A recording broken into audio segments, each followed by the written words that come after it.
Emotional Intelligence by Daniel Goleman. Some people think emotions play a role only in romantic situations or in the heat of a physical fight. Yet in fact, emotions are everywhere. They form our decisions, help us understand the world, and are crucial in any interaction with others. This book explains in detail what impact emotions have on your everyday life.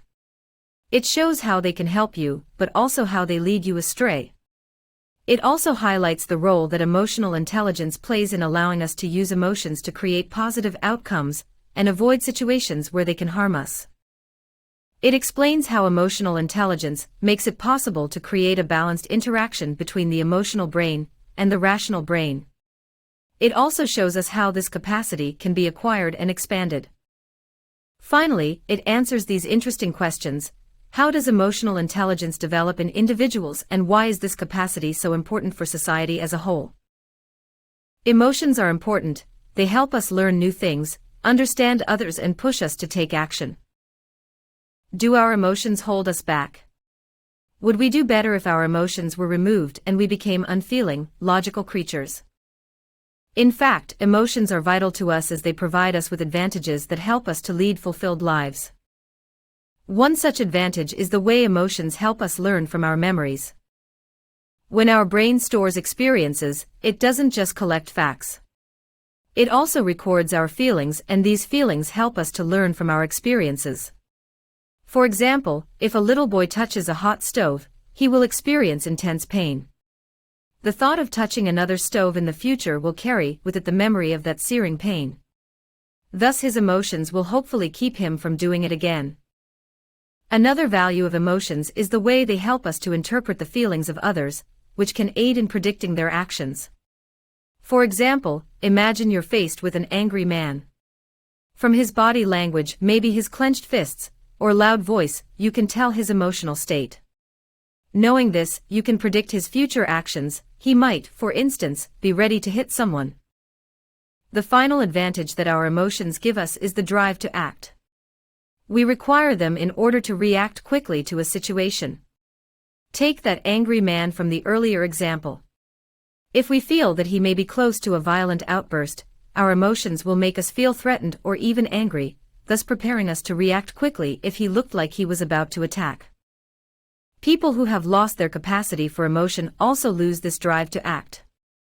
For example, in the previous century, many psychiatric patients went through a brain surgery called a lobotomy, which separated two regions of the brain that are vital for emotional processing. The result of the surgery was that patients lost their initiative and drive to act, as well as much of their emotional capacity. Sometimes our emotions can impede our judgment or make us act irrationally. Our emotions are important tools for understanding and interacting with our environment. However, they are also flawed and can lead us to make mistakes. One such mistake occurs when we become overly emotional. In order to make sound judgments, we need to think clearly. Like a juggler, our minds can handle only so many items at once. And when we're in a state of heightened emotion, our minds are bombarded with alarming thoughts and disturbing images. Thus, there is no room for rational thought, and our judgment is clouded. For example, when you are frightened, you may find yourself overreacting to situations, thinking they're more dangerous than they actually are. This is why when you're scared, you might mistake a sheet on the washing line for a ghost. Another mistake caused by our emotions is when we act suddenly before we have the chance to judge a situation clearly. When information enters our brain, a fraction of it bypasses the region responsible for rational thought, the neocortex, and directly enters the emotional brain. If it perceives this information to be a threat to us, the emotional brain can trigger us to act suddenly, without consulting our thinking brain. This is why you may jump out of your skin when you're in a dark forest and you see a strange figure out of the corner of your eye. The final way our emotions can lead us to act irrationally is when we are affected by obsolete emotional responses. Our emotional mind reacts to situations in the present based on past experiences, even when the conditions have changed. For example, a boy who was physically bullied at school may grow up to be a strong man, but still feel threatened by his former bully. So although emotions are important, they can take control of our minds and disrupt rational thinking. We therefore require something to help us manage them effectively. Emotional intelligence enables you to manage your emotions and leverage them to reach your goals. So how can you use the power of your emotions without them overwhelming you? You need emotional intelligence, EI, as it allows you to recognize and manage your feelings without being controlled by them. The first aspect of emotional intelligence is being able to recognize and name your feelings. This step is vital to being able to manage your emotions. Studies show that people who aren't able to recognize their own feelings are more prone to violent outbursts. Once you are able to recognize your emotions, you need to become aware of what causes them. Often your feelings in a situation depend on how you think about it. For example, if a friend of yours passes you on the street and doesn't acknowledge you, you might immediately think that they're ignoring you on purpose. This may make you upset or even angry. But if you stop to think why he failed to acknowledge you, you might find other reasons that leave you less upset. The friend might, for example, not have seen you because they were lost in thought and weren't concentrating on their surroundings. When you begin to recognize and manage your feelings, emotional intelligence can help you concentrate on achieving certain goals. For example, imagine that you need to write a paper for university. You don't really like the subject matter and you'd much rather go to a film festival instead. Emotional intelligence can help you manage these various feelings. Although the subject matter bores you, you could try to look at it from another angle. Maybe there is one aspect of the subject that enthuses you. Also, knowing how the film festival will make you feel, you can defer the gratification and save your potential enjoyment until you have time for it. Students who manage their workloads in this way tend to do well at school even if they have average IQs. Emotional intelligence is the capacity that helps you navigate the social world. Unless you live on an island, it is unlikely that you'll develop a happy life just by managing your own mind. Other people play a large role in your existence, and only by managing your social interactions with them can you hope to live a fulfilled life. Once again, emotional intelligence can help in achieving this. Emotional intelligence fosters good social interactions because it helps you put yourself in other people's shoes.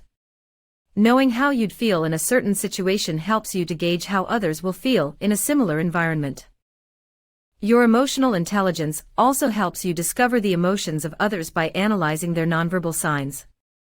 This means you can judge a person's mood just by looking at cues like their facial expressions or body language. For example, if you see someone with a face as white as a sheet, and with their mouth wide open, you will probably conclude that they have been shocked. What's more, you'll probably identify such cues automatically, without any conscious effort. Because it allows you to empathize with others, emotional intelligence enables you to behave in ways which evoke favorable reactions from others. For example, imagine you are the manager of a company where one member of staff is constantly making the same mistakes. You'll need to tell him about this and get him to change, but you have to do it in the right way. If you hurt his feelings, he may become angry or defensive, and less likely to make the changes you desire. If you empathize with him and imagine how he will feel, you can act in a way which makes him more willing to change. In general, people with emotional intelligence can develop social aptitudes such as the ability to teach others, resolve conflicts, or manage teams of staff. And these aptitudes help them to maintain relationships in the social environment.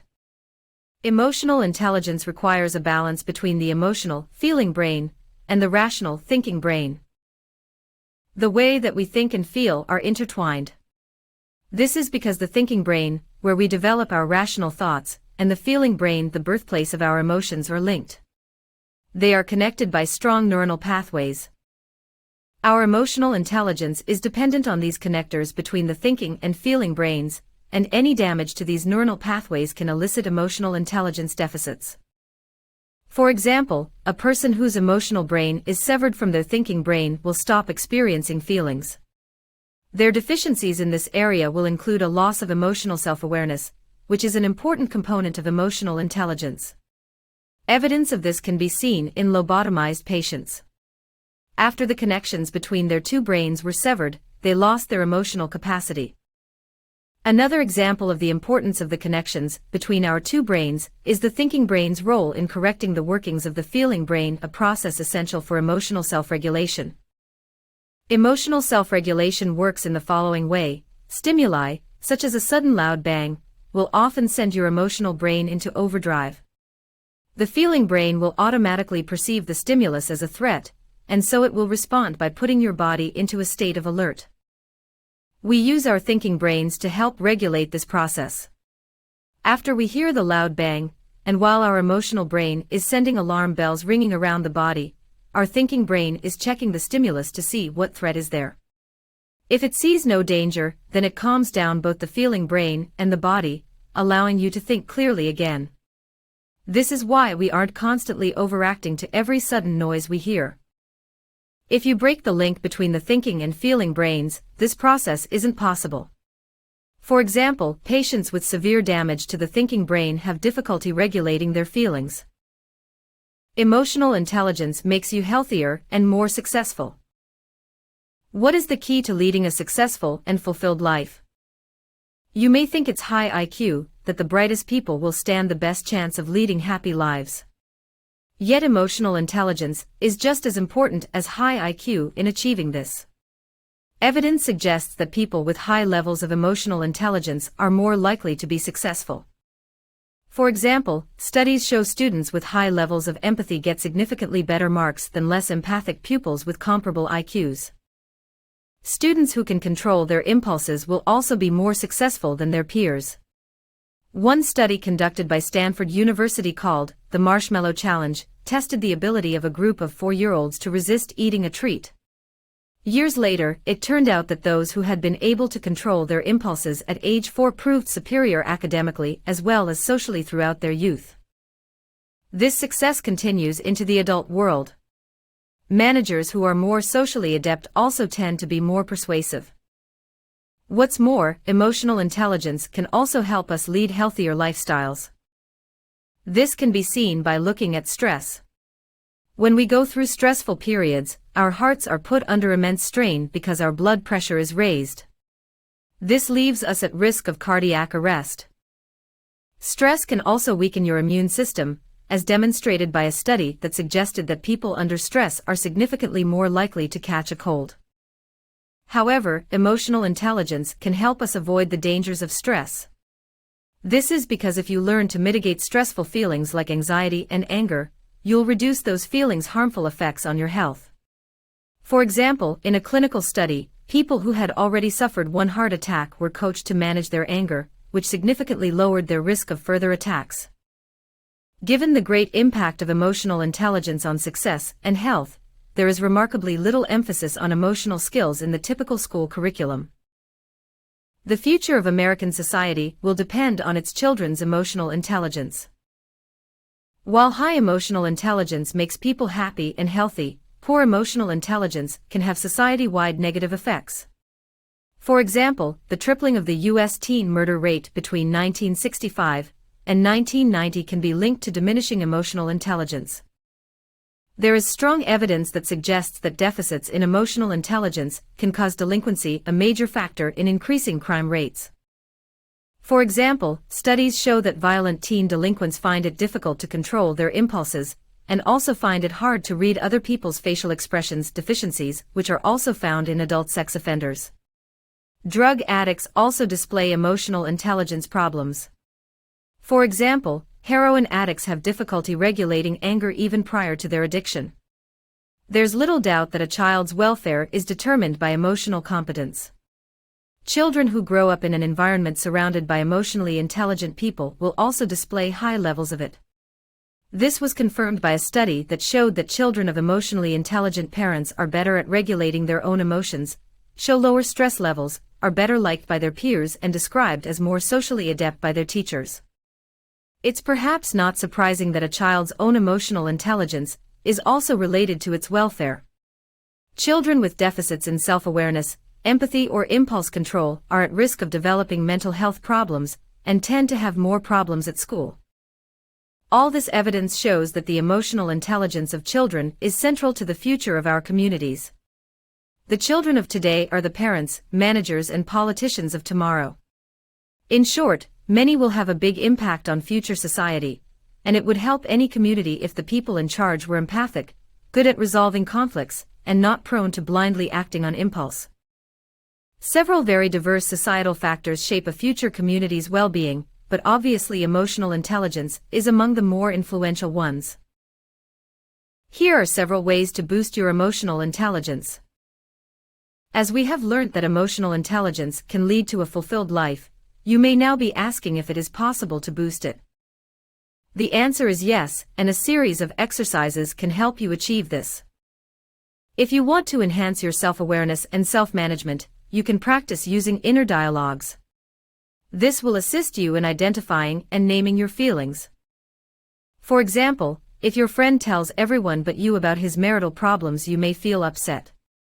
But inner dialogue can help you resolve this. You should ask yourself, why am I hurt? Because my best friend confided his marital problems to everyone but me. Now, having identified this feeling and its cause, you can dampen its power. You could instead tell yourself, I may feel left out, but it's possible that he didn't want to bother me because he knew I was busy drawing up the annual accounts. In this way, you'll feel less upset. If you want to improve your empathy, you can try to mirror another person's body language. This is helpful because body language doesn't solely express emotions, it also evokes them. So, for example, by mirroring another person's tense posture, you may induce tenseness in yourself. If you want to enhance your ability to self-motivate and think more positively, follow this advice. The way you explain your successes and failures has an impact on your ability to motivate yourself. To become self-motivated, start thinking like this: people who can convince themselves that failures are due to something they can change don't give up so easily. They continue to try because they believe that a successful outcome depends on their own actions. In contrast, those who attribute a setback to some permanent personal deficit are likely to give up soon. They are convinced that there is not much they can do about their success anyway. If you want to be successful, try to avoid this thought process. You can use emotional intelligence in all kinds of settings, from the office to your love life. You may now know quite a bit about emotional intelligence. But you may also be asking yourself, how can I use this knowledge practically? Here is some advice that can help you use your emotional intelligence in your everyday life. The first piece of advice is, you can avoid misunderstandings in a relationship if you take into account the different ways that men and women deal with emotions. Typically, girls are raised to talk about their feelings and connect through intimate talk, while boys learn to minimize feelings that might make them appear vulnerable. For example, if a female partner complains about a problem, the male reaction might be to instantly offer advice. But this could be wrong. Often when a woman complains about a problem, she is seeking validation. She wants her partner to listen and show that he understands. So an immediate solution might be misinterpreted as a rejection of her anguish rather than an attempt to help. It would be better to listen to her carefully. You could also follow this advice. If you are very upset during a dispute, try to take a break to calm down. Strong emotions tend to distort your thinking, so you will likely say or do something you might regret. Fortunately, a cool-down period may help. Some marriage counselors even advise couples to monitor their pulses during a quarrel. A pulse rate that overshoots the person's average rate by more than 10 bpm indicates that the person is getting too emotional to think rationally and needs a rest period. The final piece of advice is, if you have to criticize someone, be specific and offer a solution. By picking an incident and pointing out exactly what should have been done differently, and what was done well, you'll make yourself clear, and keep the recipient from feeling devalued and confused. Our emotions are important as they serve as indispensable sources of orientation and push us to take action. However, they can also make us act irrationally. That is why we need emotional intelligence. Emotional intelligence is a set of skills that enable you to recognize and manage emotions, both your own feelings and those of other people. Emotional intelligence is perhaps the most important factor in helping us lead fulfilled lives. Compared to IQ, it is a better predictor of academic success, job performance, and life success. And, unlike IQ, we can increase our emotional intelligence throughout life.